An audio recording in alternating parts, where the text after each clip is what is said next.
सहनावतु सहनौ भुनक्तु सह वीर्यं करवावहै तेजस्विनावधीतमस्तु मा विद्विषावहै। ॐ शान्ति शान्ति शान्तिः। ॐ पूर्णमदः पूर्णमिदं पूर्णात् पूर्णमुदच्यते पूर्णस्य पूर्णमादाय पूर्णमेवावशिष्यते। ॐ शान्ति शान्ति शान्तिः। श्रुतिस्मृतिपुराणानाम् आलयं करुणालयं नमामि भगवत्पादं शङ्करं लोकशङ्करं शङ्करं शङ्कराचार्यं केशवं बादरायणं सूत्रभाष्यकृतौ वन्दे भगवन्तौ पुनः पुनः। ईश्वरो गुरुरात्मेति मूर्तिभेदविभागिने व्योमवद्व्याप्तदेहाय दक्षिणामूर्तये नमः। ॐ भद्रं कर्णेभिः शृणुयाम देवाः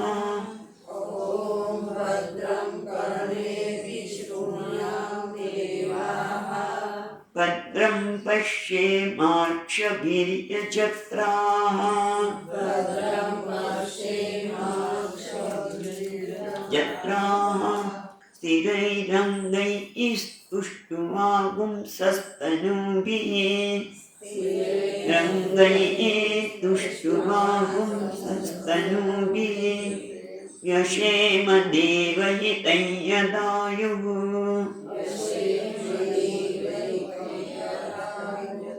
स्वस्ति न इन्द्रो वृद्धश्रवाः स्वस्ति न इन्द्रो वृद्धश्रवाः स्वस्ति नः पूषा विश्ववेदाः वेदाः स्वस्ति नस्तार्क्ष्यो अरिष्टनेमिः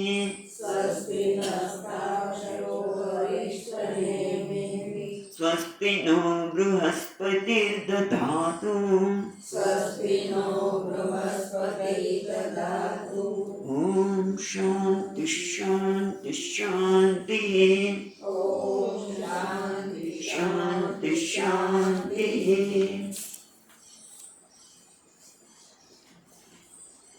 21मो मंत्र।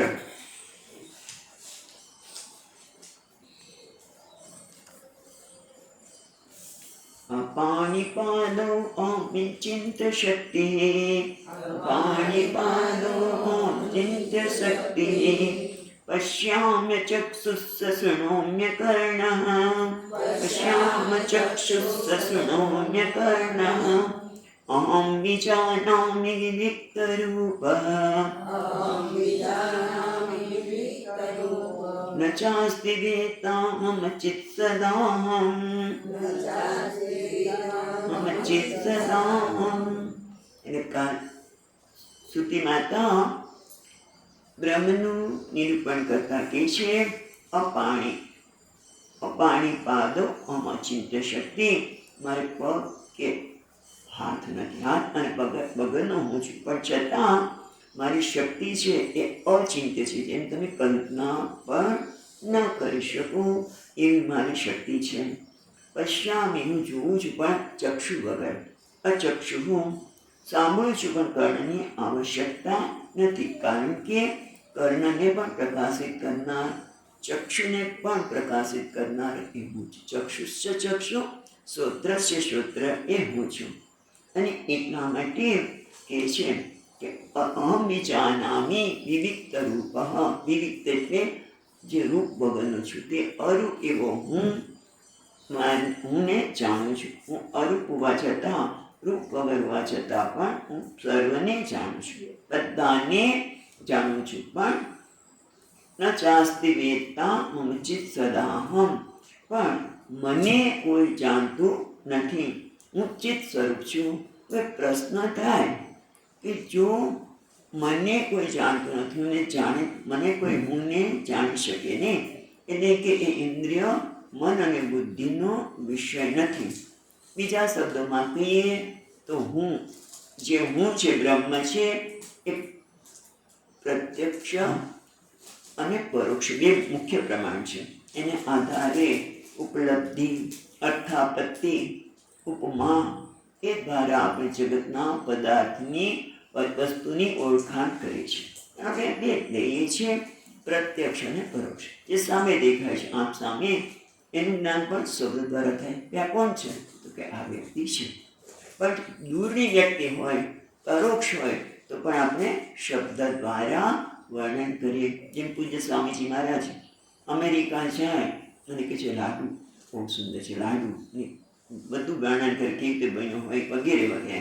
પણ જ્યારે કોઈ વ્યક્તિ ત્યાં આવે અને પછી સ્વામીજી પ્રસાદમાં એને આપે તો કે આ લાડુ છે, અને એ લાડુ છે તો બરોબર પરોક્ષ જ્ઞાન છે.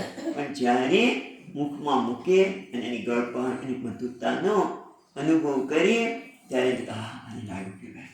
એટલે શબ્દ છે એ પરોક્ષ જ્ઞાન કરાવે, પણ બીજી ઇન્દ્રિયના આપણે મદદથી એને અપરોક્ષ એટલે એનું જ્ઞાન થયું.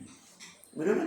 એટલે ટૂંકમાં શબ્દ દ્વારા આપણને જ્ઞાન થઈ શકે. તો એના માટે 22મા મંત્રમાં વાત કરે છે, જો પ્રત્યક્ષ અને પરોક્ષ દ્વારા જો આત્મજ્ઞાન ન થતું હોય તો જ્ઞાન કેવી રીતે થાય એ બતાવતા 22મા મંત્રમાં કહે છે, વેદૈરનૈકૈરહમેવ વેદ્યઃ. એક મિનિટ, બધાનો વાત છે, બધાને આવડે છે, પણ મોટીથી બોલી શકાતું નથી. બરોબર બોલો, બધા વિશ્વાસ સાથે બોલો ને. કેમ નથી બોલાતા? ચાલ ફરી વાર લઈએ. વેદૈરનૈકૈરહમેવ વેદ્યઃ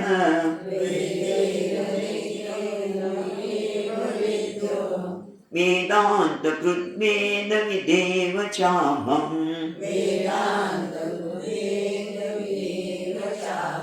ન પુણ્ય પાપે મમ નાસ્તિ નાશઃ.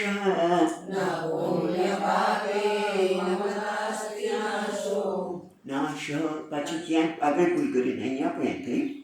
ન જન્મ દેહેન્દ્રિય બુદ્ધિરસ્તિ, જન્મ દેહેન્દ્રિય બુદ્ધિરસ્તિ.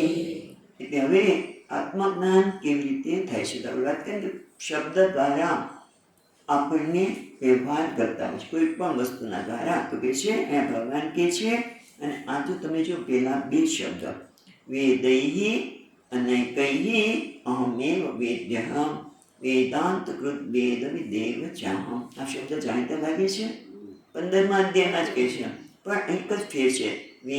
વેદૈ સર્વે અહમેવ વેદ્ય, સર્વેની બદલે અનૈકૈહિ શબ્દ છે. બાકી 15મા અધ્યાયના બંને બે લીટી છે અહીંયા બરોબર દેખાઈ રહી છે. તો એને સમજીએ. ભગવાન કહે છે વેદૈહિ એટલે ઋગ્વેદ વગેરે બધા, અનૈકૈહિ એટલે બધા ગ્રંથો દ્વારા અહમ એવ વેદ્ય એટલે મારું જ પ્રતિપાદન કરવામાં આવ્યું છે. અહમ એવ વેદ્ય, વેદ્ય એટલે અહીંયા તમે જો હું જ જ્ઞાનનો વિષય છું, મારું જ પ્રતિપાદન કરવામાં આવ્યું છે. પણ એ વેદાંત શું છે? તો વેદાંત કૃત, આ વેદને કરનારો, વેદાંતને બનાવનારું, એ ગ્રંથનું નિર્માણ પણ કેટલું હું જ કરું છું. અને વેદાંત કૃત વેદ વિદેવ ચાહમ, અને વેદાંતને જાણનારો પણ કોણ છે? જો વેદ એટલે જે પ્રતિપાદન કરે છે ત્યારે જે જાણનાર છે એટલે શ્રોતા, શિષ્ય એ પણ કોણ છે? હું જ છું. વેદાંત કૃત વેદ વિદેવ ચાહમ ન પુણ્ય પાપે, પુણ્ય ને પાપ મને લાગતા નથી. પછી મમ નાસ્તિ, મમ નાસ્તિ નાશઃ, મારું નાશ નથી. જન્મ દેહ ઇન્દ્રિય બુદ્ધિ ન અસ્તિ, મારામાં કે હું મારામાં મારે જન્મ દેહ ઇન્દ્રિય બુદ્ધિ નથી, મારામાં એ નથી. તો હવે આપણે વિચાર કરીએ. પેલો શબ્દ છે આપણે વાત કરી વેદાંત, વેદૈ અને કહીએ અન્ય વેદ એટલે કે બધા ઋગ્વેદ વગેરે દ્વારા હું જાણનાર છું.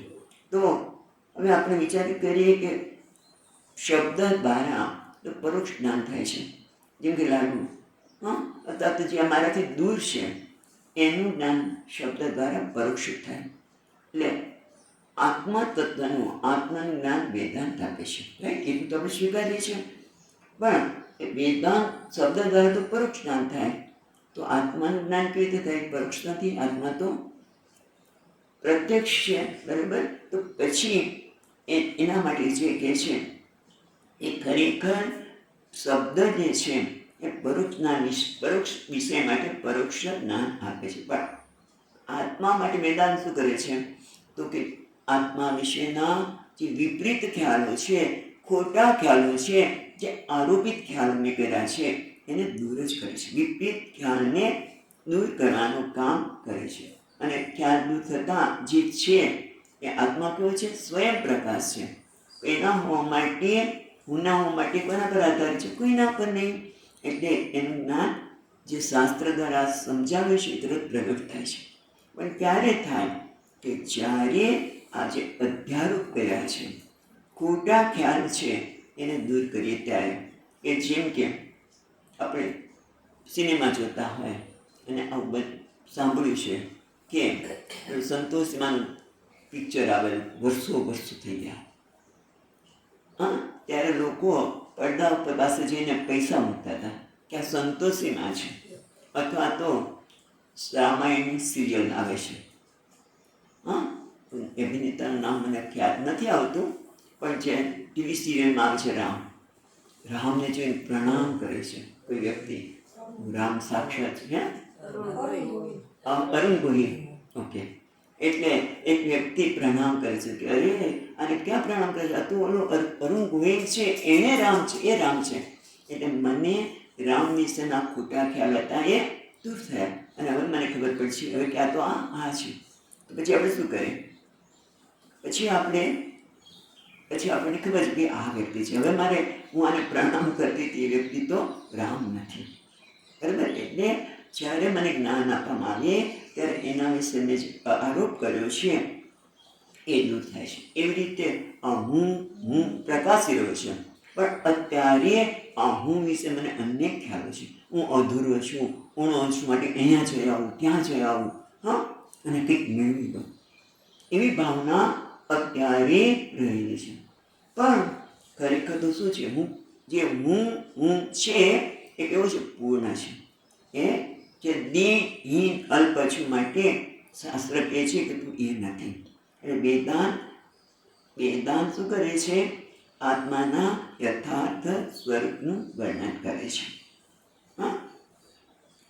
એટલે ખ્યાલ આવ્યો કે આત્માનું મને સામાન્ય જ્ઞાન તો છે કે હું દિનહીન અલ્પ છું, અધૂરો છું. પણ એ અધ્યારોપને દૂર કરી આત્મા શું કરે છે? આપણામાં જે વિપરીત ખ્યાલને દૂર કરી આત્મતત્વ જેવો છે એવું પ્રતિપાદન કરે છે. વેદૈ અને કંઈ અમેવ વેદ્ય, અનેક વેદો દ્વારા વેદ્ય એટલે મારું જ પ્રતિપાદન કરે છે. હું જ એનો વિષય છું. મેં તો વેદાંત કીધું, કર્મકાંડ વિભાગનું શું? તો કે કર્મકાંડ પણ ભલે કર્મકાંડમાં શું હોય છે કે આપણે જે કંઈ ઈચ્છા હોય એની પૂર્તિ માટે તમે આમ કરો, પેલું કરો, એ બધી એની વાતો કરવામાં આવે છે. અમુક પ્રકારના યજ્ઞ કરો, પુત્ર કામેષ્ટ યજ્ઞ કરો, અને એ તમે કરો એટલે જરૂર એ ફળે છે. એવું સ્વામીજી પૂજ્ય મહારાજ કહેતા હતા કે એક બેન હતા, એના ભાઈને ત્યાં બાળકો જ નહોતા, પણ પુત્ર કામેષ્ટ યજ્ઞ કર્યો, કેટલા બધા બાળકો આવ્યા પછી. એટલે આ બધું કહે છે. એટલે ટૂંકમાં ઈચ્છાને બદલે ધર્મ, અર્થ અને કામની પૂર્તિ માટે કર્મકાંડ છે. પણ તમે જુઓ એ જે કંઈ કર્મકાંડના વિધિ બતાવવામાં આવે છે એના આધારે છે, ધર્મના આધારે. ધર્મને આધારે તમારી ઈચ્છાની પૂર્તિ કરો તો શું થાય? જેમ જેમ ધર્મના આધારે કરે ત્યારે ધીમે ધીમે, ભલે આપણે આ કર્મકાંડની વાત કરીએ, પણ તમારા બધાના જીવનમાં જો ઈચ્છાની પૂર્તિ માટે આપણે ભગવાનનું નામ લઈએ, ભગવાન ઈચ્છા પૂરી કરે. મારો ભગવાન તો હાજર હજુ છે, જ્યારે મુશ્કેલી પડે હું એને યાદ કરું મને મળે છે. પણ એક દિવસ એવો આવશે કે જે હાજર હજુ છે કોણ એને જાણવાની ઈચ્છા થશે ને. ખ્યાલ આવે છે? એને જાણવાની ઈચ્છા થશે. એટલે ટૂંકમાં કર્મકાંડ પણ ખરેખર તો આપણે મોક્ષ તરફ લઈ જવા માંગે છે. કર્મકાંડનો ભલે વિશે આપણે એમ લાગે કે મારી આ ઈચ્છાની પૂર્તિ કરે છે, પણ એમાં ધર્મ રહેલો છે. એ અંતકોણ સુધી થવાની છે. ભલે ઈચ્છાની પૂર્તિ કરે છે પણ ધર્મના આધારે કરીએ છીએ. એટલે અંતકોણ શુદ્ધિ થાય એટલે વૈરાગ્ય પ્રાપ્ત થાય. વૈરાગ્ય હોય તો જિજ્ઞાસા થાય, એટલે જાણવાની ઈચ્છા થાય કે પરમાત્મા કોણ છે, ક્યાં છે અને કોને પરમાત્મા કહેવાશે. એ જિજ્ઞાસા થાય. એટલે ટૂંકમાં વેદનો અંતિમ ભાગ તો વેદાંતો આત્માનું યથાર્થ પ્રતિપાદન કરે છે, પણ કર્મકાંડ પણ વેદાંતનો વિષય પણ છે, એટલે તો પરમાત્મા છે. હવે એટલું જ નહીં, વેદની વાત નહીં, પણ જગતના બધા ગ્રંથો, ઇવન આ ભૌતિક આપણે ભૌતિક જ્ઞાન, ફિઝિક્સ, કેમેસ્ટ્રી, બાયોલોજી, ઝૂઓલોજી, જે કંઈ કહો, આ બધા જ જ્ઞાન, આ બધાનો વિષય તો કોણ છે? પરમાત્મા. એ પ્રત્યક્ષ કે પરોક્ષ રીતે પરમાત્માને જ પ્રતિપાદન કરે છે. એ ખાલી વેદ જ, વેદનો અર્થ એટલે કોઈ જ્ઞાન, વેદ વેદય અને કંઈ વેદ્ય એક વેદ્ય, વેદ્યનો વિષય ફક્ત કર્મકાંડ પણ પરોક્ષ રીતે પરમાત્માનું વર્ણન કરે છે, પણ જગતના બીજા બધા વિષયો, જ્ઞાનના વિષયો છે, તે પણ કોણ પ્રતિપાદન કરે? પરમાત્મા. કેમ? એ કેવી રીતે? ભૌતિક શાસ્ત્ર અને કેમેસ્ટ્રી, ઝૂઓલોજી બધાની વાત કરું, એ કેવી રીતે પરમાત્માનું વર્ણન કરે છે? કેમ? કારણ કે પરમાત્મા કેવો છે? એક જ છે. પરમાત્મા બ્રહ્મ સિવાય કશું છે નહીં. સમજ કે વોટ ઇઝ ઈશ્વરા, જે ઈશ જે છે એ બધું ઈશ્વર જ છે. તો પછી જે ઈશ્વર જ છે, તો બધા જે તે કોઈ પણ વિદ્યાના નિષ્ણાતો છે, ભલે આપણે જુદા જુદા નામ આપ્યા, પણ છેવટે તો કોનું છે? એક જ તત્વ બ્રહ્મ છે. એનો જ આટકાતી રીતે પણ એ નિર્દેશ કરે છે. ખ્યાલ આવ્યો? અને એટલા માટે બ્રહ્મ સિવાય બીજું કશું જ નથી. એટલે આપણે જે કંઈ કરીએ, જે કંઈ બોલીએ, એ બધું કોનું છે? બ્રહ્મ. બ્રહ્મને જ લાગુ પડે છે. એટલે આપણે સ્તુતિ કરીએ, કોઈની નિંદા કરીએ, કે જે કંઈ કરીએ, જે કંઈ વ્યવહાર કરીએ, એ એક જ વસ્તુ માટે છે. કોણ છે? બ્રહ્મ માટે. જેમ અલંકાર છે, જે અલંકારની આપણે નિંદા કરીએ, એ સ્તુતિ કરીએ તો કોની છે? સુવર્ણની છે. ખ્યાલ આવે છે? બહુ મોટી વાત છે, સમજવા જેવી છે. કે જેની સ્તુતિ કરીએ છીએ, નિંદા કરે છે, કોણ? બ્રહ્મ છે. એટલે એનો વિષય પણ કોણ છે? વેદે અને કહીએ અહમેવ વેદ્યમ, હું જ આ સર્વવિદ્યામાં હું એક જ જાણવા યોગ્ય છું. એટલે વેદ્ય એટલે જાણવા યોગ્ય છું. બધાનો વિષય પણ પરમાત્મા છે અને જાણવા યોગ્ય છે. વેદ્ય એટલે જાણવા યોગ્ય, જાણવા આપણે જાણવું, એનું જ્ઞાન પ્રાપ્ત કરવું જ જોઈએ. એ જ્ઞાન, પરમાત્માનું જ્ઞાન કેવું છે? અનિવાર્ય છે.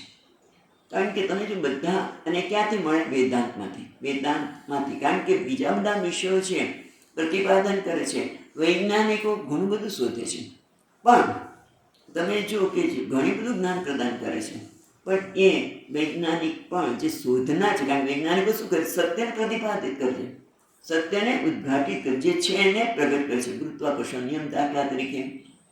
પણ જે પ્રગટ કરે છે, એ પ્રગટ કરનાર જે વ્યક્તિ છે, એના સત્યને તો પ્રતિપાદન કરી શકે નહીં. એટલા માટે ખરેખર વેદાંત દ્વારા જ આપણા સ્વરૂપનું નિરૂપણ થઈ શકે. કારણ કે વેદ શું કરે છે? વેદાંત દ્રશ્ય અને દ્રષ્ટા, જ્ઞાતા અને જ્ઞેય, એ કોઈ બીજા કોઈ પણ જગતના કોઈ પણ જ્ઞાનમાં આ વસ્તુ તો રહેવાની છે. હું જાણનાર છું, મેં આનું શોધ કરી, આ વિષયની મને જ્ઞાન થયું, પણ અહીંયા શું થાય છે? વેદના દ્રષ્ટા અને દ્રશ્ય, જ્ઞાતા વગેરે ભેદથી પર છે, એનું એ પ્રતિપાદન કરે છે. માટે ભગવાન કહે છે વેદય અને કંઈ અહમેવ વેદ્ય, હું જ જાણવાનું વિશે છું, અનિવાર્ય છું. કારણ કે બધા ભેદને દૂર કરે તો ભયને પણ દૂર કરે છે. ભેદ છે ત્યાં ભય છે. ડર છે. સ્વામીજી, હું જવતા ખરા, પણ માનો જાણતી નવ વ્યક્તિ સાથે કેમ ટેક્સીમાં જવું? એટલે ભેદ થયો ને, ડર લાગે. આથી કેમ જવાય? કે તમે જો બધી જગ્યાએ જે ભેદ છે ત્યાં ડર, શંકા, અશાંતિ, સંઘર્ષ રહેવાના. પણ આ શાસ્ત્ર શું કરે છે? બધા ભેદને દૂર કરે છે. માટે એ જાણવા આનું જ્ઞાન પ્રાપ્ત કરવું અનિવાર્ય છે. અને બીજી વાર્તા, આપણે સમય નથી પણ તમે જોજો, ઘણી વખત મને આ વસ્તુ બહુ જ ગમે છે. આપણે રામકૃષ્ણ પરમહંસના પત્ની શારદા દેવી, એને કે ભેદ જ નહોતો દેખાણો. એ વાર્તામાં કે ચોર પણ એના માટે દીકરી જેવો ભાવ કરે છે. એવી વાત આવે છે. ખાલી તમને એને નિર્દેશ કરીને હું આગળ છું કે જ્યાં ભેદ નથી ત્યાં ભય નથી, ત્યાં કોઈ સંઘર્ષ નથી. એની વાત કોણ કરે છે? વેદાંત.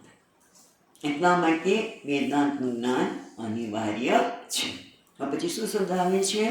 વેદાંતકૃત. બરાબર? વેદાંતકૃત વેદ વિદેવ ચાહમ. એ જોઈએ, વેદાંતકૃત એટલે વેદનો કરતા. આ વેદને કોણ પ્રગટ કરે? વેદના કરનાર કોણ છે? તો કે ભગવાન. અને કેવી રીતે પ્રગટ કર્યા છે? પ્રગટ કર્યા છે. વેદને કોઈ લખ્યા નથી. પછી આપણે જોઈશું કે વેદ વ્યાસે બધું સંકલન કર્યું. ઋષિઓ તો વેદના મંત્ર દ્રષ્ટા છે, પણ વેદને પ્રગટ કરનાર કોણ છે? તો શાસ્ત્ર કહે છે યસ્ય મહતો ભૂતસ્ય નિશ્વસ્તમ વેદ. આ વેદ છે તો ભગવાનના નિશ્વાસમાંથી પ્રગટ થાય છે. એટલે જેમ શ્વાસ લેવો કે કાઢવો, એના માટે કોઈ પ્રયત્ન હોતો નથી. પ્રયત્ન કરો તો ક્યાં ભૂલ થાય? ખ્યાલ આવે છે? કોઈ પ્રયત્ન કરે તો ભૂલ થાય ને. લખવા બેસી તો થાય કે આ લખવું જોઈએ, આમ કરવું છે, પણ આ તો સહજ રીતે પ્રગટ થયા છે. અને એટલા માટે સરળતાથી પરમાત્મામાંથી વ્યક્ત પ્રગટ થયા છે. એટલે પરમાત્માનું વેદ એ કોનું સ્વરૂપ છે? પરમાત્માનું સ્વરૂપ છે. વેદાંતકૃત એટલે વેદનો કરનાર કોણ છે? પરમાત્મા. વેદ પરમાત્માનું સ્વરૂપ છે. અથવા તો હમણાં વાત કરી શું? એ વેદ વ્યાસ. વેદ વ્યાસે બધાનું સંકલન કર્યું, બ્રહ્મસૂત્ર દ્વારા આત્મતત્વનું નિરૂપણ કર્યું. તો બીજું અર્થ વેદાંતકૃત એટલે વેદ વ્યાસ એવું પણ કરી શકાય. અથવા જે કોઈ આચાર્ય, જે કોઈ વક્તા આ આત્મતત્વનું નિરૂપણ કરે છે, ઉપદેશ કરે છે, પણ કોણ? વેદાંતકૃત. વેદાંતના ત્રણ અર્થ કર્યા. એક તો ભગવાન સ્વયં પોતે, બીજા વેદવ્યાસ, અને ત્રીજા જે કોઈ આચાર્ય છે. બધા કોણ છે? પરમાત્મા એના દ્વારા કામ કરે છે. એવું નથી આચાર્ય ભગવાન નથી, પણ પરમાત્મા જ આ બધા દ્વારા ઉપદેશ આપે છે. પરમાત્મા રૂપમાં પ્રગટ થઈને જિજ્ઞાસુને ઉપદેશ દ્વારા અનુગ્રહ કરે છે. અને જ્યારે એ જિજ્ઞાસુને સમજણ પડે કે હા, એ પૂર્ણ બ્રહ્મ હું છું, તો એ કોણ? ભગવાન કહે છે કે પણ હું છું. જિજ્ઞાસુને વેદવિદ એટલે વેદનો જ્ઞાતા, એ પણ કોણ છે? પરમાત્મા છે. કારણ કે પરમાત્માથી એને કંઈ છે જ નહીં. એટલે વેદાંતકૃત વેદ વિદેવ ચાહમ, એ પણ હું જ છું. આમ વેદ વડે જાણવા યોગ્ય છું, વેદ્ય પણ હું છું, વેદનો વિષય પણ હું છું, અને વેદને પ્રગટ કરનાર પણ હું છું, અને જાણનારો પણ હું છું. પણ આ ક્યારે થાય? આવું સમજાય ક્યારે? જ્યાં સુધી આપણો અહંકાર છે, હું મારી જાતને એક અલગ અસ્તિત્વ માનવાનું છું, ત્યાં સુધી જ્ઞાન પ્રાપ્ત થતું નથી. એટલે આ વ્યક્તિત્વના ખ્યાલને છોડવા જેટલું વૈરાગ્ય છે. કારણ કે આપણે વ્યક્તિત્વને છોડી દઈએ તો શું થાય? તો ત્યાં ઉપનિષદમાં કહે છે કે બહુ મોટો લાભ છે. અત્યારે વ્યક્તિત્વને પકડીને રાખી છે એ ખોટનો ધંધો આમ તો છે. કારણ કે નદી જ્યારે પોતાનું વ્યક્તિત્વ છોડી દે છે, ગંગા યમુના, ત્યારે શું કહેવાય છે? સમુદ્ર, અફાટ સમુદ્ર બની જાય છે. એમ જ્યારે હું મારું વ્યક્તિત્વને ત્યાગ કરી દઉં તો હું જીવ રહેતો નથી, હું દીન અસહાય રહેતો નથી. પણ હું સ્વયં પોતે શું છે? બ્રહ્મ છું, હું પૂર્ણ છું, એ જાણે છે. તો તમે બ્રહ્મ છો, તો ત્યાં હું બ્રહ્મ છું એ જાણું છું. જો હું બ્રહ્મ છું એવું જાણું તો આ જગતમાં થતા સર્વ પાપ અને પુણ્ય બ્રહ્મને લાગે કે નહીં? કારણ કે હું જ છું. તો જે લોકો પુણ્ય કરે, બધા જઈને સવારના ભેળા ઉઠીને બધી દોડ કરીને પુણ્યની આમ લૂંટ કરતા હોય, એ કે કોઈ પાપ કરે તો એ પણ તમને લાગે કે નહીં? તો કે ના, પુણ્ય પાપમ નાસ્તિ. કેમ? કારણ કે ભગવાન કે પુણ્ય પાપ મારા નથી, મને પુણ્ય પાપ લાગે નહીં. હવે તમે વિચાર કરો, પુણ્ય કોને કહેવાય? અને પુણ્ય પાપ લાગે કોને? જે કરતા હોય તેને, જેનામાં કર્તૃત્વ હોય કે હું કરનાર છું, એને આ પુણ્ય અને પાપ લાગે. જ્યારે હું માનું છું, અહંકાર હોય એટલે આપણી દ્રષ્ટિ સંકુચિત છે. એટલે પછી શું થાય? આ જગતમાં આ મારું છે, આ તારું છે, આ અનુકૂળ છે, આ પ્રતિકૂળ છે, નરસું છે, સારું છે. અને એટલા માટે જ્યારે એ વસ્તુને ખ્યાલમાં રહીને કર્મ કરીએ ત્યારે, જ્યારે સમષ્ટિને અનુકૂળ કર્મ કરીએ ત્યારે એને ધર્મ કહેવાય. સમષ્ટિને અનુરૂપ સંવાદિતામાં કરીએ ધર્મ, અને સમષ્ટિને પ્રતિકૂળ સ્વાર્થ પ્રેરિત રાગ દ્વેષથી પ્રેરિત કરીએ ત્યારે પાપ કર્મ થાય. પણ જેનામાં કોઈ કર્તૃત્વ જ નથી, એ પોતે જાણે છે કે હું કોણ છું? બ્રહ્મ છું, હું અકર્તા છું, હું કંઈ કર્મ કરતો જ નથી. છતાં એવા જ્ઞાની દ્વારા કર્મ થતા હોય છે. તો એ કેવા હોય છે? પરમાત્માના હાથની કઠપૂતળી છે. સમષ્ટિને અનુરૂપ જ કર્મ થાય. જેમ આપણે કહીએ ને, એક હું કરતા નથી એવું ભગવદ્ ગીતામાં વારંવાર આવે છે. ત્યારે એક જ્ઞાની શું જાણે છે? ગુણા ગુણેશુ ઇન્દ્રિયાણી ઇન્દ્રિયાર્થેષુ વર્તન્તે, ગુણા ગુણેશુ વર્તન્તે. આ એક ગુણનો સત્વરજ તમસ ગુણનું ટૂંપોટલું બીજા સાથે વ્યવહાર કરતો, હું કંઈ કર્મ કરતો નથી. માટે શું થાય? આ પુણ્યને પાપને લાગે. જે કરતા હોય ને, જેમ દોરડું છે, એના ઉપર આપણે આ સર્પ છે, કોઈ કે નાના આ તો આ રોજ વિચાર કરતા હતા માળા લેવાની, પણ માળાના ફૂલ જ મળતા નથી, માટે આ માળા દેખાય. કોઈને જળધારા દેખાય. પણ તમે જુઓ કે સર્પમાં, દોરડામાં મને જ્યારે સર્પ દેખાય છે ત્યારે સર્પના લીધે દોરડું ઝેરી બની જતું નથી. ફૂલના લીધે, ફૂલની માળાથી એ સુગંધિત બની જતું. કોણ? દોરડું. જેમાં મને સર્પ, માળા કે જળની ધારા દેખાય છે, કે એને ભીંજવી શકતું નથી. કારણ કે બધાથી અલિપ્ત છે. એમ હું પણ છું. કેવો કોઈ પણ કર્મ કરતા નથી. કારણ કે નિર્દોષ તમે સમમ બ્રહ્મ ભગવદ્ ગીતામાં કહે છે કે હું તો નિર્દોષ છું. એટલે પાપ અને પુણ્ય કે કોઈ વસ્તુ મને લાગી શકે નહીં. આ પાપ અને પુણ્ય ક્યાં છે? જેમ દોરડા ઉપર આપણે સર્પનો અધ્યારોપ કર્યો, માળાનો અધ્યારોપ કર્યો, એમ પાપ અને પુણ્ય પણ અધ્યારોપ છે. ખરેખર એ સત્ય નથી. બેમાંથી એક પણ નથી. તો એ તો કોણ છે? આત્મા સ્વે મહિમને તિષ્ઠતિ, પોતાના મહિમામાં જ એ રહેલો છે. પછી આગળ શું કહે છે? જુઓ, ન પુણ્ય પાપે મમ, મારામાં પુણ્ય પાપ નથી. મમ નાસ્તિ નાશઃ, મારો નાશ જ નથી. નાશ કોનો થાય? જેનો જન્મ થાય તે નાશ કોનો થાય? જેનો જન્મ હોય ને. પણ મારો જન્મ જ નથી. તો જન્મ તો દેખાય છે, જન્મ તારીખ પ્રમાણે તમે જન્મદિવસ પણ ઉજવો છો, રાઈટ? ભાઈ કોનો છે? ઉપાધિ. ઉપાધિ એટલે શરીર, મન અને બુદ્ધિને ઉપાધિ કેમ? ઉપાધિ એટલે ઉપઆદ્યતે ઉપાધિ. સંસ્કૃત શબ્દ ન દેખાય, સમજાય તો કાંઈ નહીં, પણ એટલું તો સમજણ છે કે કોઈ સ્ફટિક હોય, આપણે નથી રાખતું, સ્ફટિક હોય એકદમ શ્વેત છે, એની પાછળ તમે કોઈ પણ કલર રાખો તો સ્ફટિક કેવો લાગે છે? લાલ કપડું રાખે તો લાલ, સ્ફટિક પીળો રાખે તો પીળો દેખાય છે. એટલે શું થયું? ઉપાધિ. એને કહેવાય, કપડાને કહેવાય ઉપાધિ. ઉપાધિને લીધે સ્ફટિક એના જેવો લાગે છે. એમ આત્મા પણ કેવો છે?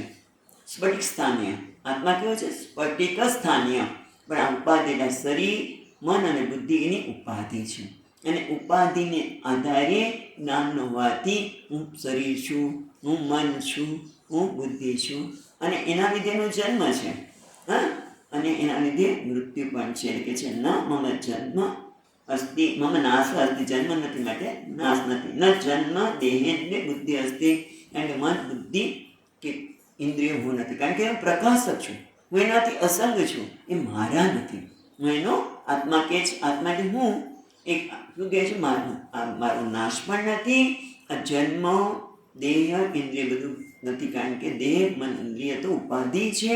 પણ અજ્ઞાનના લીધે જેમ સ્ફટિકને હું લાલ પીળો માનું છું, એ હું આત્માને દેહ, ઇન્દ્રિય અને મનવાળો, બુદ્ધિવાળો માનું છું, પણ ખરેખર હું નથી. એટલે ટૂંકમાં આ મંત્ર દ્વારા આત્મા વિશેની જે પ્રચલિત માન્યતાઓ છે એને દૂર કરવામાં, એનો અપવાદ કરવામાં, અધ્યારોપ હતો એનો આપણે અપવાદ કર્યો. પણ હજી તમે બધી વાત કરો છો, હું આત્મા આવો નથી, મારા વિશેના વિપરીત ખ્યાલો હતા એ દૂર તો થાય. પણ આ જગત તો છે ને, જે જગત તો મને મૂંઝવે જ ને. કેમ? કારણ કે જગત ક્યાંથી ઉત્પન્ન થયું? તમે જ કીધું બ્રહ્મમાંથી. મય એવ સકલમ જાતમ મય સર્વમ પ્રતિષ્ઠિતમ. હમણાં જ કહ્યું તમે વાત ધ્યાનમાં. તો બ્રહ્મમાંથી ઉત્પન્ન થયું. બ્રહ્મ તો સત્ય છે ને, બ્રહ્મ તો સત્ય છે ને, તો પછી જગત સત્ય હોય ને. જગત પણ સત્ય થયું, અને સત્ય હોય એ તો મને અસર કરે ને.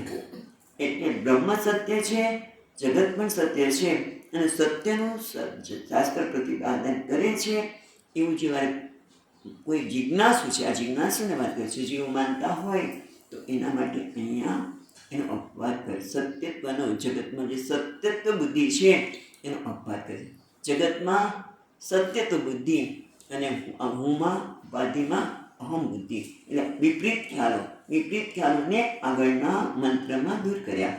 હું વિશેના, બરાબર, કે હું, મારો જન્મ નથી, મૃત્યુ નથી, મને પુણ્ય કે પાપ સ્પર્શતા નથી. પણ હવે આપણને જગતના સંદર્ભમાં કહે છે કે જગતને તું સત્ય માને છે, એ સત્ય છે ખરું, જરા વિચાર કર. પછીના 23મા શ્લોકમાં અને 23 અને 24માં બંને સાથે વાંચીશું. ન ભૂમિરાપો ન ચ વહ્નિરસ્તિ, ન ભૂમિરાપો ન ચ વહ્નિરસ્તિ, ન ચાનિલો મેસ્તિ ન ચાંબરં ચ,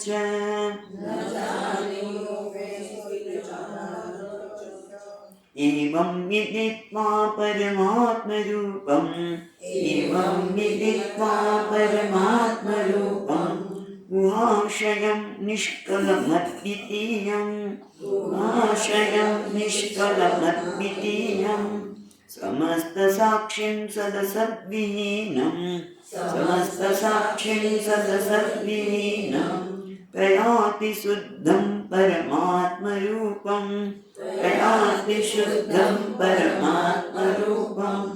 એટલે કે છે આ જગત એટલે પંચમહાભૂત પ્રપંચ. પણ અહીંયા તો એ જ કે છે, ન ભૂમિ આપ એટલે જ, ભૂમિ એટલે પૃથ્વી, આપ એટલે જળ, ન ચ બન્ની એટલે અગ્નિ, અસ્થિ, ન અનિલઃ એટલે વાયુ, ને બરાબર છે, નમે અસ્થિ ચાંબર ચ એટલે આકાશ.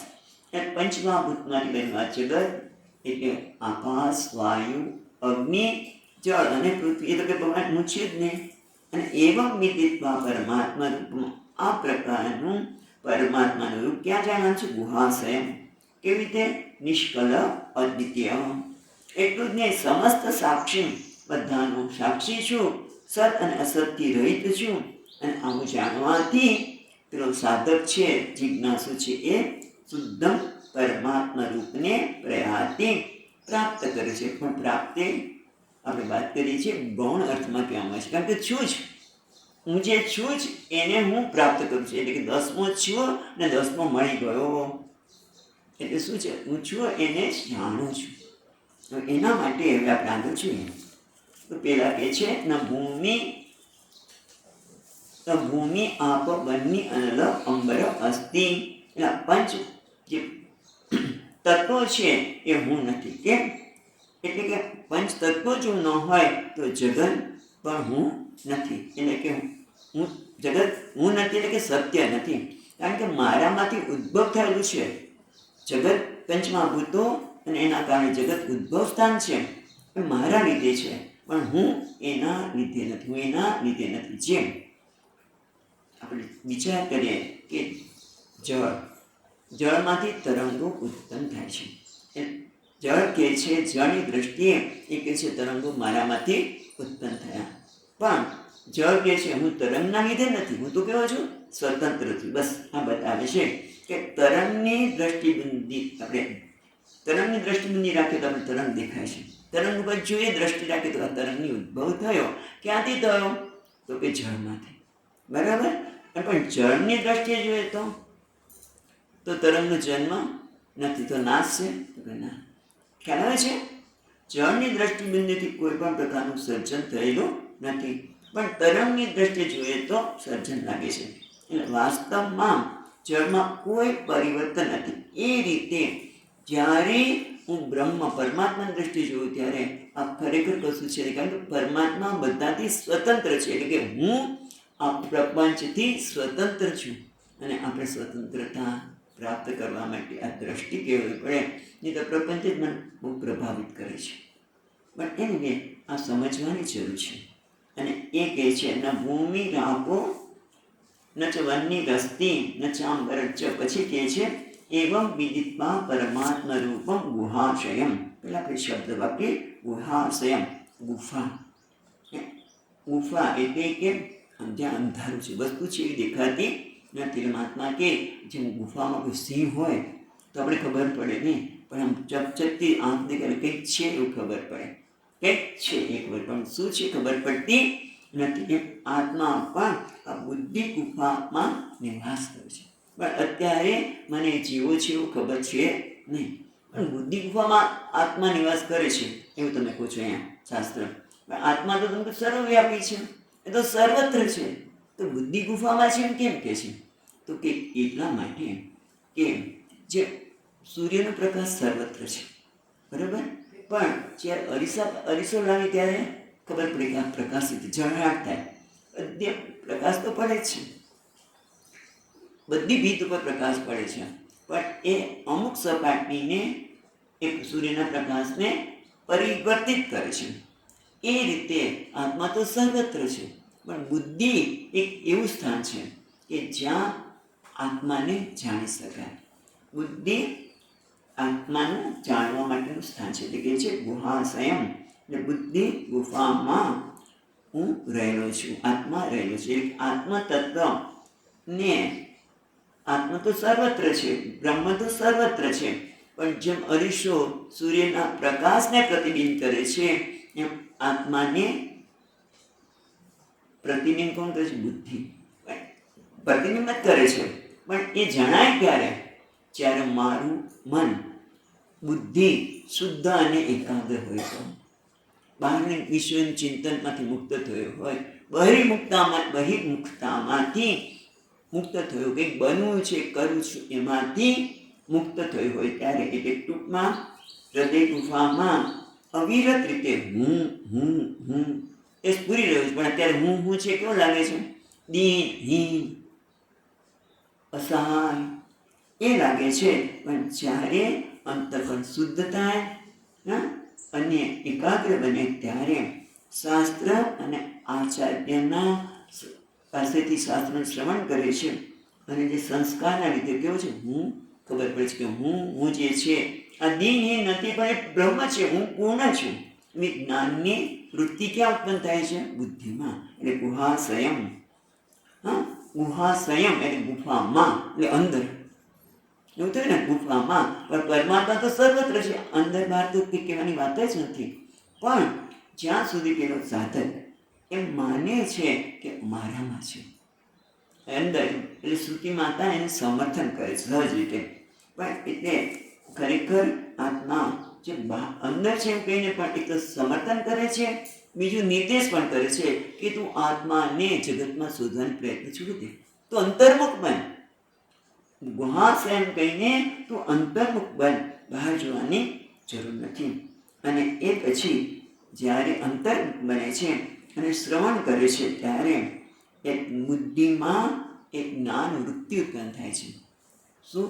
હું બ્રહ્મ છું. પણ આમ પણ કહ્યું એ વૃત્તિ પણ છેવટે સમી જાય છે, અને શું રહે છે? હું. બરાબર. જેમ આપણે વાત કરી કે તું દસમો છે, એટલે તરત જ મનમાં એક વૃત્તિ થઈ, હા હું દસમો છું. દસમાની વૃત્તિ એક આકાર નથી, અને એક વૃત્તિ જન્મી. પછી દસમાનું એમ દસમો દેખાતો નથી, બરાબર કે કોઈ મનુષ્ય દસમો છે એવું દેખાતો નથી, પણ એક વૃત્તિ ઉત્પન્ન થઈ જાય, એને આકાર નથી. પણ પછી એ જ્યારે જો હા હું દસમો છું એટલે બધું સમી જાય છે. એમ જ્યારે શાસ્ત્ર કહે છે કે તું બ્રહ્મ છે ત્યારે શું કરે છે? જે છે દસમો હતો જ એને કીધું દસમો છે, એમ હું બ્રહ્મ જ છું જ. જે સિદ્ધ વસ્તુ છે, પ્રાપ્ત વસ્તુ છે, એને પ્રાપ્તિ કરાવે છે. ગળામાં કંઠી છે પણ શોધ કરું છું. ત્યારે કોઈ કહે છે સ્વામીની ટાઈમ થઈ ગયો, કેમ નથી નીકળ્યા? તો કે માળા શોધું છું. રુદ્રાક્ષ તો પહેરવી જ પડે. તો કે એ તો તમારા ગળામાં છે. તો શું થયું? મળી ગઈ. પ્રાપ્તસ્ય પ્રાપ્તિ. એમ શાસ્ત્ર જે પ્રાપ્ત છે, જે સર્વવ્યાપી છે, જે પૂર્ણ છે, એને ખાલી પ્રગટ કરે છે. અને એના કારણે હું જે મારી જાતને અલ્પ પરિચ્છિન્ન માનતો હતો એ ઉપદેશ આપે તત્વમસી, અને એના પરિણામે બુદ્ધિ ગુફામાં એ પ્રગટ થાય છે. હૃદયમાં હા એ હું છું. અને એ હૃદયમાં રહેલો પરમાત્મા કેવો છે? તો શબ્દ આગળ છું, ગુહાશયમ નિષ્કલમ દ્વિતીયમ. એ હૃદય ગુફામાં આત્માને કેવી રીતે જાણે છે? નિષ્કલમ. નિષ્કલમ કોઈ કળાથી રહિત. અને કળા રહિત કેમ કેવું પડ્યું? કારણ કે ઉપનિષદ જ આત્માને 16 શકલ પુરુષ, 16 કળાવાળો પુરુષ કહે છે. કઈ કળા છે? તો પેલી છે પ્રાણ, એટલે કે હિરણ્યગર્ભ. પ્રશ્ન ઉપનિષદમાં આવે છે. શ્રદ્ધા, પછી પંચમહાભૂત, ઇન્દ્રિય, મન, અન્ન, વીર્ય, તપ, મંત્ર, કર્મ, લોક, એ નામ છે. તે બધી 16 કળા છે. એ તો આ 16 કળા દ્વારા આ વિરાટ પુરુષને પ્રગટ સમજાવવા માટે છે. પણ આત્મા તો કેવું છે? બધા કળાથી રહિત છે. તો કળાનો ખાલી આભાસ છે. આ બધું જે શ્રદ્ધા, નામ એ બધું કીધું તો આભાસ માત્ર છે. ખરેખર એ તો કળાથી રહિત છે. જેમ આપણે ચંદ્રમાને શું કહીએ?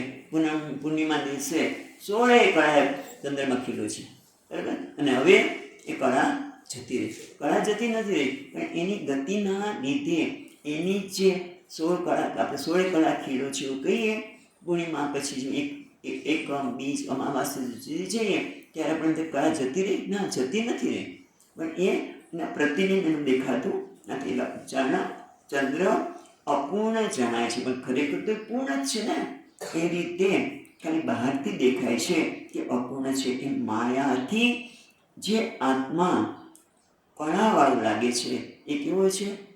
એ તો માયાની રીતે ખાલી દેખાવ છે, આભાસ છે. જે ચંદ્રમાં પૂર્ણ છે એમ આત્મા પણ પૂર્ણ છે. કોઈ કળાથી રહિત છે. આત્મા ક્યારેય, કળા એટલે મર્યાદિત. કળા તો એટલે સુધી મર્યાદિત આવે ને.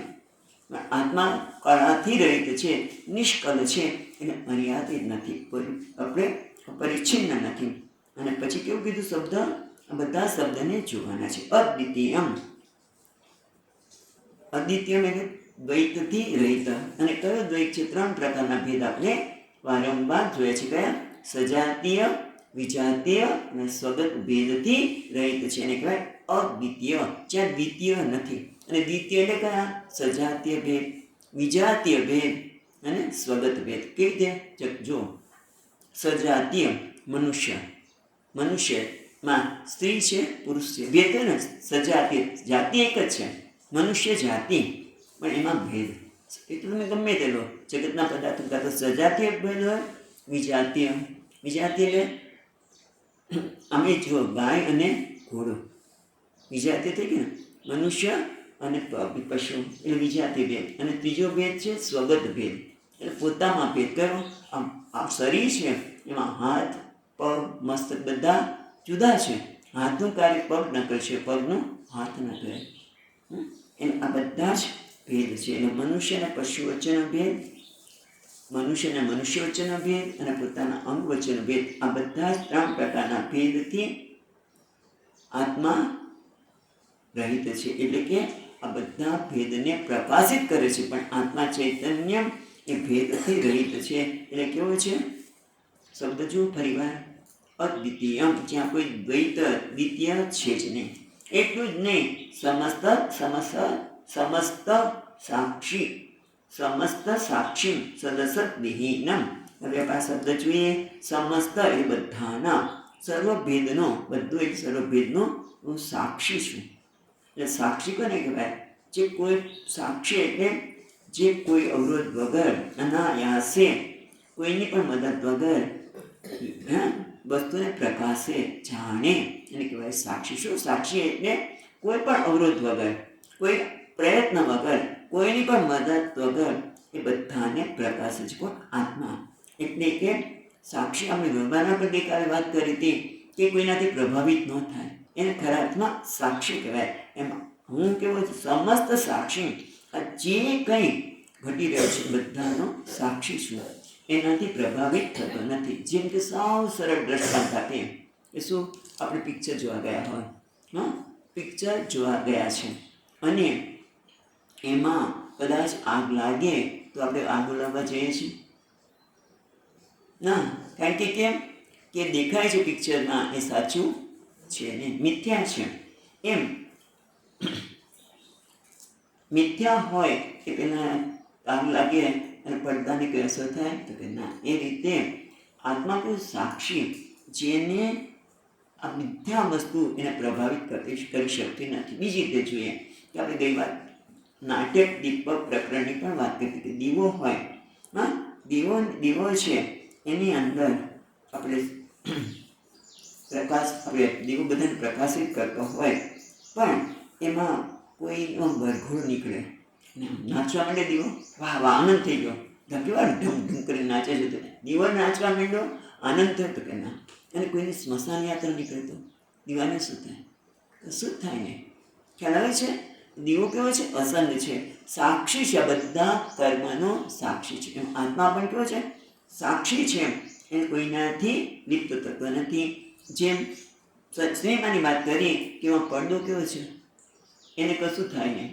એમ આત્મા હું કેવો છું? સર્વનો સાક્ષી. એટલે આ પ્રકારનો કે જેને કશાથી પ્રભાવિત થતો નથી, બધાને પ્રકાશે છે. કેવી રીતે? અવરોધ વગર, અનાયાસે, કોઈની મદદની પણ આવશ્યકતા વગર બધાને પ્રકાશે. એ અર્થમાં આપણે સમજવાનું છે સમસ્ત સાક્ષી, એ સર્વનો સાક્ષી છે. પછીનો શબ્દ શું છે? સદ અસત વિહીનમ, જે સત અને અસતથી રહિત છે. સદનો અર્થ થાય વ્યક્ત, દેખાય છે તે, અથવા તો સ્થૂળ, અથવા તો કાર્ય. ત્રણ અર્થ કર્યા: કાર્ય, સ્થૂળ અને જે દેખાય છે વ્યક્ત. અને અસત એટલે શું? એનાથી વિરુદ્ધનું અવ્યક્ત. પછી શું તે? કાર્ય એટલે કારણ અને સ્થૂળ એટલે સૂક્ષ્મ, એટલે અવ્યક્ત, સૂક્ષ્મ અને કારણ. પણ પરમાત્મા, આત્મા કેવો છે? આત્મ તત્વ એ આ સત અને અસતથી રહિત છે. કારણ કે સ્થૂળ, સૂક્ષ્મ કે વ્યક્ત કે અવ્યક્ત બધું શું છે? એ બધું જ અધ્યારોપ છે. કારણ કે આત્મા તો આનાથી રહિત છે. હમણાં જ સમસ્ત સાક્ષી, બધાનો સાક્ષી હોવાથી એ બધાથી રહિત છે. આત્માના કારણ નથી, કાર્ય પણ નથી. અને આપણે શું કરીએ? આ કોના લીધે થયું? ત્યારે આપણું કંઈ પણ ઘટના લીધે એનું કારણ શોધવા પ્રયત્ન કરીએ ને સામાન્ય રીતે. આમ થયું કારણ અને કાર્યથી રહિત જ છે. આ ભાંગડ છો. અને કોના કારણ થયું? કોને થયું? મને કેમ? મેં કેમ કર્યું? બધું આ બધાથી આપણે આ જ્ઞાન મુક્ત કરે છે. એટલે કે આપણા વિશેના ખોટા ખ્યાલને દૂર કરે છે. અને એના કારણે શું થાય છે? બીજો સમસ્ત 24મો મંત્ર છે એમાં આપે છે સમસ્ત સાક્ષી સદસત વિહીનમ, જે સત અને અસતથી રહિત છે. પ્રયાતિ શુદ્ધમ પરમાત્મા રૂપમ. અને આના કારણે જે જિજ્ઞાસુ છે, જે શ્રોતા છે, એ શુદ્ધ પરમાત્મા રૂપમ પ્રયાતિ એટલે પ્રાપ્ત કરે છે. અભેદ થયા કે પરમાત્મા જ છે, નિષ્ફળ કયું, અદ્વિતીય કયું, સમસ્ત સાક્ષી છે, બધા ભેદથી રહિત છે. આ બધા ભેદ કાલ્પનિક છે, અધ્યારોપી છે. અને એ સાંભળતા એને ઐક્યનું જ્ઞાન થાય છે. અને કે શું કોણ છે? શુદ્ધ પરમાત્મા રૂપમ અહમ અસ્મિ. એટલે કે જે હતું બનતો નથી. પ્રયાતિમાં વાત કરી હતી હમણાં શરૂઆતમાં જ વાત કરી કે પ્રયાતિ એટલે પ્રાપ્ત કરવું. ખરેખર પ્રાપ્ત કરવાનું છે જ નહીં. કારણ કે 10મો હતો જ, 10માને પ્રાપ્ત કર્યો, કંઠી મને મળી ગઈ, પણ ખરેખર હતી જ. એટલે પ્રાપ્ત કરવું એટલે એ જે છે એને જાણે છે. હવે અહીંયા આ ઉપનિષદ પૂર્ણ થાય છે. જે આસ્વાદને પૂછ્યું હતું કે મને પરાત્પર બ્રહ્મની પ્રાપ્ત કેમ થાય, એનો તમે ઉપદેશ આપો. એટલે શુદ્ધ અને એ જ્ઞાન આપતા આપણે છેલ્લે જોઈએ પ્રમાણે શુદ્ધ પરમાત્માને આત્મા રૂપે એ વિદ્વાન જાણી પડ્યા તે શુદ્ધ પરમાત્મા રૂપમ એ જિજ્ઞાસુ છે એમ આચાર્યના ઉપદેશથી શુદ્ધ પરમાત્માને આત્મા રૂપે જાણે છે. પણ અહીંયા પૂરું થતું નથી, કારણ કે જાણે કે જિજ્ઞાસુ આચાર્યના ઉપદેશ સાંભળો તો થઈ ગયો, પણ હજી એને કંઈક શ્રવણ કરવા ઈચ્છે છે. કેમ કે હે ભગવાન, હે ગુરુજી, તમે ઉપદેશ તો આપ્યો મને સમજાવ્યો ખરો, પણ હું પૂર્ણ રૂપે આત્મસાત કરી શકતો નથી. મને લાગે છે કે હજી મારું અંતઃકરણ તૈયાર થયું હોય લાગતું નથી. માટે કૃપા કરીને કંઈક એવું સાધન બતાવો કે જેથી મારું મન તૈયાર થાય અને હું આ જ્ઞાનને આત્મસાત કરી શકું. અહીંયા જ આવે છે આ ઉપનિષદ આટલું આવે છે, બીજા બધા ઉપનિષદમાં આ વાત નથી થતી. પણ અહીંયા જાણે કે જિજ્ઞાસુ પ્રાર્થના કરે છે કે અંતઃકરણ શુદ્ધિ માટેનું સાધન બતાવો, જેથી મારું મન અંતઃકરણ રાગ દેશથી રહિત થાય અને એકાગ્ર બને, અને જેથી આ ઉપદેશને હું આત્મસાત કરી શકું. કારણ કે અત્યારે ભલે સાંભળું છું પણ મારું મન તો દ્વૈતમાં ગળા ડૂબ છે, સતત દ્વૈતને જ સત્યતા આપે છે, વ્યવહાર કરે છે, અને એટલે એના લીધે મનમાં અનેક ગ્રંથિઓ છે એ ધીમે ધીમે છૂટી જાય અને આ જ્ઞાનને આત્મસાત કરી શકું. માટે હવે ઉપાસનાની ભક્તિની વાત કરે છે. ઉપાસના અને ભક્તિ હૃદયને શુદ્ધ કરે છે. આ સચોટ ઉપાય છે. એના માટે હવે કહે છે, આપણે બીજું ખંડ પ્રમાણ છે, યહ સતરુદ્રિયમધીતે યહ સતરુદ્રિયમધીતે તો અગ્નિપૂતો ભવતી સુરાપાનાપૂતો ભવતી સુરાપાનાપૂતો ભવતી બ્રહ્મહત્યાપૂતો ભવતી કૃત્યાકૃત્યાપૂતો ભવતી કૃતો ભવતી તસ્માत् અવિમુક્તમાશ્રિતો ભવતી તસ્માत् અવિમુક્ત આશ્રિતો ભવતી અત્યાશ્રમી સર્વદા સુકૃત્વા જપેત સર્વદા સુકૃત્વા જપેત. એટલે કે યહ આ શતરુદ્રિય અધીતે અધ્યયન કરું છું. એના કારણે શું થાય પછી આપણે જોઈએ. પણ પેલા શતરુદ્રિય કેમ કહ્યું? કારણ કે તમે જુઓ યજુર્વેદમાં ભગવાન રુદ્રની સ્તુતિ કરવામાં આવે છે. અષ્ટાધ્યાયી. મને કહ્યું સ્વામીજી હું રુદ્રી કરવા જાઉં છું, બરાબર? એટલે શુક્લ યજુર્વેદમાં અહીંયા સૌરાષ્ટ્રમાં, ગુજરાતમાં કદાચ કહી તો ચાલે કે શુક્લ યજુર્વેદ પ્રમાણે આ રુદ્રીનું અધ્યયન કરવામાં આવે છે. કૃષ્ણ યજુર્વેદ એને રુદ્રિકા શું કહેવામાં આવે છે? અષ્ટાધ્યાયી અથવા તો રુદ્રી. અને કૃષ્ણ યજુર્વેદમાં એને રુદ્રમ, અમે ત્યાં રુદ્રમનો પાઠ કરીએ છીએ. પણ ટૂંકમાં એ બધા દ્વારા નિર્દેશ થાય છે શિવજીની સ્તુતિ છે. પણ અહીંયા આ ઉપનિષદના મંત્રોને શું કહેવામાં આવે છે? રુદ્રી. ભલે આપણને ઉપનિષદના અર્થ હૃદયમાં પ્રગટ થયા ન હોય, પણ તમે જ્યારે મંત્રોચ્ચાર કરો ને ત્યારે એની પણ એક અસર છે. ગીતાના અર્થની ખબર ન હોય પણ આપણે ગીતાનું કામ પારાયણ કર્યું, બધા શબ્દો બોલાય તો એ મંત્રની પણ એક અસર થાય. અને જ્યારે ભક્તિપૂર્વક શુદ્ધ વાણીથી હૃદયને એકાગ્ર કરીને મચ્ચિત પૂરવીને જ્યારે આપણે ધ્વનિનું ઉચ્ચારણ કરીને ત્યારે આ હકીકત છે. સંસ્કૃત બધા કે સંસ્કૃત શબ્દમાં પણ શક્તિ છે. ત્યારે આપણા મસ્તકમાં અને શરીરમાં આ જે ઉચ્ચાર પાઠ કરીએ છીએ, એટલે કે ધ્વનિ ઉચ્ચારણ કરીએ છીએ, એનું આ શરીર ઉપર એક શુભ અસર પડે છે. એની એક સંસ્કાર પડે છે, શુદ્ધ અને શુભ સંસ્કાર પડે છે. અને આના લીધે અંતઃકરણમાં રહેલી અશુદ્ધિ ધીમે ધીમે દૂર થાય છે. અને એના કારણે હૃદયમાં વધારે ભક્તિભાવ અને એકાગ્રતા આવી જાય છે. એટલે મનમાં અશુદ્ધિ અને અપવિત્રતા અને પાપને દૂર કરે છે. અને એના કારણે શું થાય છે? યહ સતરુદ્ય અધીતે, આ ઉપનિષદના મંત્રોને રુદ્રી કીધું. અને આને જ્યારે તમે અધીતે એનો જપ કરો, એનું અધ્યયન કરો, અધીતે તો અધ્યયન છે, અધ્યયન કરે છે. સ અગ્નિપૂતો ભવ, જેને જે અધ્યયન કર્યું છે તો કેવું બને છે? અગ્નિપૂતો ભવતી, એટલે કે અગ્નિથી પવિત્ર થાય છે. એટલે અગ્નિમાં પ્રવેશવાનું નથી, પણ અગ્નિ જેમ બધી અશુદ્ધિઓને દૂર કરે છે. નાનાગ્નિ ભસ્મસાત કુરુતે, એમાં અગ્નિ પણ છે બધી વસ્તુને અશુદ્ધિને દૂર કરે છે, બાળી મૂકે છે.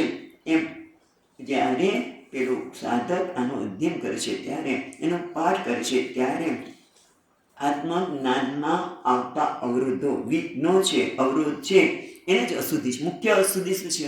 એટલે આપણે ખબર છે, પૂજા કરીએ ત્યારે કહીએ કે જે કોઈ દૂરિત હોય, અવરોધ હોય જ્ઞાનમાં, એ દૂર કરો. એ અવરોધો દૂર થાય છે. અને આપણે જોયું કે પાપ એટલે અવરોધ, અને પાપ એટલે જ્યારે આપણે શાસ્ત્રની વિરુદ્ધનું નિષિદ્ધ કર્મ કરીએ, આચરણ કરીએ કે સ્વાર્થને લીધે, ત્યારે એ અવરોધ રૂપે આવે છે. અને અનેક જન્મમાં જાણતા ને જાણતા, આપણે જાણતા હોય તોય કરીએ છીએ કોઈ વખત ખોટું કામ. શું કામ? હું ખોટું બોલું છું કારણ કે હું સાચું કહીશ તો લોકો શું માનશે? મને મારું કેવું માનશે? સાચું બોલું જ નહીં કે આ પાપ છે પ્રભુ, આને પાપ કહેવાય. પણ અંદરનું દબાણ એટલું છે કે આપણને ઘણી વખત ખોટા કર્મો કરાવે છે, અને એના લીધે આપણે શું કહેવાય? અવરોધ આવે છે. એટલે મનમાં રાગ, દ્વેષ અને આવા બધા નિષેધાત્મકો જે રહ્યા છે, એ મારા જીવનમાં આત્મજ્ઞાનમાં અવરોધ લાવે છે. એટલે એ કહે છે, જગત સાથે જ્યારે મને સંપર્ક થાય, રાગ ને દ્વેષ હોય, પછી નેગેટિવ હોય, બધી વૃત્તિ હોય, ત્યારે શું થાય છે? કાં તો મને આળસુ બનાવે, તમસમાં આવીને મને સુડાવી દે, અથવા તો મને ચંચળ અજંપો, મારા રજોગુણની પ્રવૃત્તિ આવે, અને અમે કહીએ ને આત્મજ્ઞાન માટે હું તૈયાર થયું નહીં.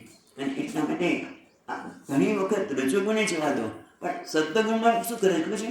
મારા અહંકારને, હું વેદાંત ભણું છું, એટલે અહંકારની પુષ્ટિ માટે પણ આપણે શાસ્ત્રનું અધ્યયન કરતા હોય છે. આ બધી અશુદ્ધિ છે, એ મંત્રનો અર્થ હૃદયમાં પ્રકાશિત કરવા દેતો નથી. પણ જેમ જેમ આપણે કરીએ તેમ તેમ આ બધી અશુદ્ધિ દૂર થાય છે. આપણે ખબર નથી કેટલા જન્મમાં શું શું કર્યું, કયા, અને બધા કર્મનું પ્રાયશ્ચિત થઈ શકે નહીં. અને એટલા માટે આ સામૂહિક પ્રાયશ્ચિત છે એવું કહી શકાય. બધા નિશ્ચિત કર્મોને સામૂહિક રીતે નિવારણ કરશે. અને એટલા માટે કહે છે, સુરાપાના ભૂતો ભવતી, એટલે દારૂ પીવાથી, પરસ્ત્રી ગમન કરવાથી જે પાપ થયું છે એ મુક્ત થાય છે. એમાંથી આ વ્યક્તિ મુક્ત થાય છે. બ્રહ્મહત્યા ભૂતો ભવતી, જો બ્રહ્મહત્યા કરે એના પાપમાંથી મુક્ત થાય છે. કૃત્યા ભૂતો ભવતી, કૃત્ય અને અકૃત્ય, એટલે વિધિ અને નિશ્ચિતના લીધે થયેલા પાપ કર્મોમાંથી પણ મુક્ત થાય છે. તેથી શું થાય? તસ્માત અવિમુક્ત આશ્રિતો ભવતી. અવિમુક્ત છે એ ભગવાનનું નામ છે. સાઉથમાં જાઓ તો ત્યાં અવિમુક્તેશ્વર મહાદેવનું મંદિર છે. અવિમુક્ત એટલે જે ક્યારે આપણે બંધનમાં રહેલું નથી. જેમ કે પશુ પક્ષી છે એ હંમેશા કુદરતના નિયમ પ્રમાણે છે. બિલાડી ઉંદરને મારે તેને પાપ ન લાગે, કારણ કે એનો સ્વભાવ છે. એટલે પાપ કર્મ કરીને અને પુણ્ય ન કરે. ભલે વાત આવે કે બિલાડી જાત્રા કરવા ગઈ વગેરે, પુણ્ય પણ ન કરી શકે, પાપ પણ ન કરે, એને પશુ કહેવાય. કે જેને પાપ પુણ્ય લાગુ પડતા નથી, એને પાપ પુણ્યથી પર છે. પણ એ તો પશુનો કુદરતી છે. પણ મનુષ્ય છે એ તો અહંકારના લીધે તો પુણ્ય કરે, પાપ કરે. પણ જે જ્ઞાની છે, જેને જ્ઞાન થયું છે, એના માટે શાસ્ત્રમાં પશ્વાધિ ભિશ્ચ વિશેષ, જ્ઞાની છે એ પશુ જેવો છે. એ કોઈ પુણ્ય કે પાપ કર્મ પોતે સમજણપૂર્વક કરતો નથી. તો પછી એના કર્મો કેવી રીતે? હમણાં જ વાત કરી એ પ્રમાણે જ્ઞાનીને પશુ સાથે સરખાવે છે. પશુ અને જ્ઞાની બંને આમ તો જોવા જઈએ તો સમાન છે. બંને ઈશ્વરની રચના પ્રમાણે કરે છે. પશુ અજાણતા કરે છે અને જ્ઞાની જાણપૂર્વક એટલે કોઈ પણ પ્રકારના નિશ્ચિત કર્મ એ કરતું નથી. એના દ્વારા સમષ્ટિ જ પ્રગટ થાય છે, પરમાત્મા જ પ્રગટ થાય છે. એ જે કંઈ કર્મ કરે છે એ પરમાત્મા દ્વારા થાય છે. એટલે પછી આગળ શું કહે છે જુઓ, તસ્માત અવિમુક્તો આશ્રિતો ભવતિ. અવિમુક્ત શિવજીને આશ્રિત બની જાય છે. પશુ પણ આશ્રિત છે, જ્ઞાની પણ પરમાત્મા આશ્રિત છે, પણ આ સાધક છે જેમ જેમ એ પાઠ કરતો જાય છે તેમ એ પરમાત્માને અવિમુક્ત પરમાત્માને શિવજીને આશ્રિત થઈ જાય છે. અને એના કારણે શું થાય, આપણે જોયું કે આ મંત્રનો પાઠ કરવાથી આ દ્વેષ ધીમે ધીમે ક્ષીણ થાય છે. સાધકનો વ્યવહાર શાસ્ત્રને અનુરૂપ નિયમ પ્રમાણે થતો જાય છે. જે દુષ્ચરિત્ર કે પાપ કર્મથી દૂર થાય છે અને જીવનમાં ઈશ્વરની પરમાત્માની આરાધના વધે છે. અને કોને? એક જ માત્ર પરમાત્મા જ એનો આશ્રય બની જાય છે. બીજાને કોઈ આશ્રયની જરૂર જણાતી નથી. એટલા માટે કે અવિમુક્ત આશ્રિતો ભવતિ. અને આથી શું કરવું જોઈએ? અત્યાશ્રમી સકૃતમાં સર્વદા જપે. એટલે અત્યાશ્રમી આમ તો આપણે આગળ જોયા પ્રમાણે જે બધા આશ્રમનો ત્યાગ કરે છે, પરમહંસ સંન્યાસની વાત કરે છે.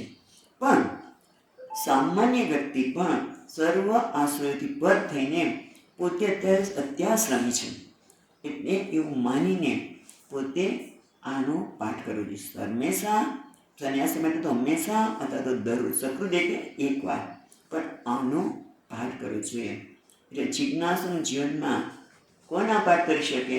કે જેના જીવનનું ધ્યેય હવે આ જ્ઞાન, આત્મજ્ઞાનમાં નિષ્ઠા પ્રાપ્ત કરી છે, આત્મજ્ઞાન પ્રાપ્ત કર્યું છે, એણે આ પ્રકારનો પાઠ કરવો જોઈએ, જેથી એનું અંતઃકરણ શુદ્ધ થાય અને જ્ઞાનમાં અધિકારી બને, સ્થિતિ સ્થિત થાય. હવે આગળ સમાપન કરતા કે છે, અને જ્ઞાનમાપ્નોતિ સંસારાર્ણવનાશનમ તસ્માદેવં વિદિત્વૈનં કૈવલ્યં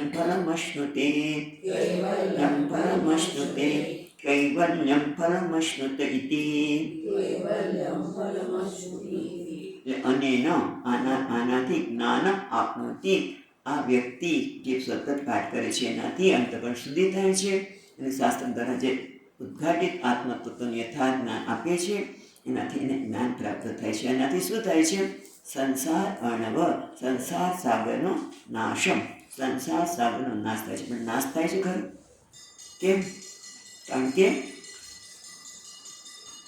सागर छेद नहीं, भवसागर सब सुख गया है, फिकर नहीं मत तरण के મૃગજળ ને માફક એને મિથ્યા રૂપે જો છે તરવાની ખરેખર જરૂર નથી. અને તસ્માત આ રીતે જાણીને એ કૈવલ્યને પ્રાપ્ત કરે છે. કૈવલ્યને પ્રાપ્ત કરે છે. બે વખત કેમ કહ્યું?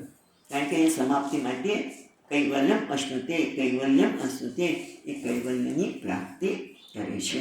એટલે આ રીતે મુમુક્ષુ કૈવલ્યના ફળને પ્રાપ્ત કરે છે. આ રીતે અહીંયા આ ઉપનિષદનું અધ્યયન ભગવાનની કૃપાથી, મા નર્મદા મૈયાની કૃપાથી પૂર્ણ થયું. અને આપણે અહીંથી જે કૃપા ગુરુની, નર્મદા મૈયાની થઈ એ રીતે આત્મા તત્વને પ્રગટ કરવા માટે પ્રયત્ન કર્યો. અને ભગવાને પ્રાર્થના કરું કે તમને પણ આમાંથી જેટલું પ્રાપ્ત કરી શકાય એટલું જરૂર કરો. ઓમ પૂર્ણમદ પૂર્ણમિદં પૂર્ણાત પૂર્ણમુદચ્યતે પૂર્ણસ્ય પૂર્ણમાદાય પૂર્ણમેવાવશિષ્યતે. ઓમ શાંતિ શાંતિ શાંતિ. શંકરં શંકરાચાર્યં કેશવં બાદરાયણં सूत्रभाष्यकृतौ वन्दे भगवन्तौ पुनः पुनः. ईश्वरो गुरुरात्मेति मूर्तिभेदविभागिने व्योमवद्व्याप्तदेहाय दक्षिणामूर्तये नमः. ॐ शान्ति शान्ति शान्तिः.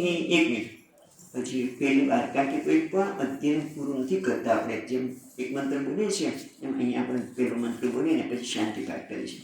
अथ आस्वादयनो भगवन्तं परमेष्टिमुपस्समेत्य उवाच अधीभगो ब्रह्मविद्यां वरिष्ठां सदा सद्विसेव्यां निगूढां यया चिरा सर्वपापं व्यपूय परात् परं पुरुषं याति विद्वान्. બધા ગુરુ પરંપરાને પ્રણામ કરી એમના અનુગ્રહની યાચના કરી અને આપણે શાંતિ કરી. ઓમ શાંતિ શાંતિ શાંતિ. હરિ ઓમ શ્રી ગુરુભ્યો નમઃ. હરિ ઓમ.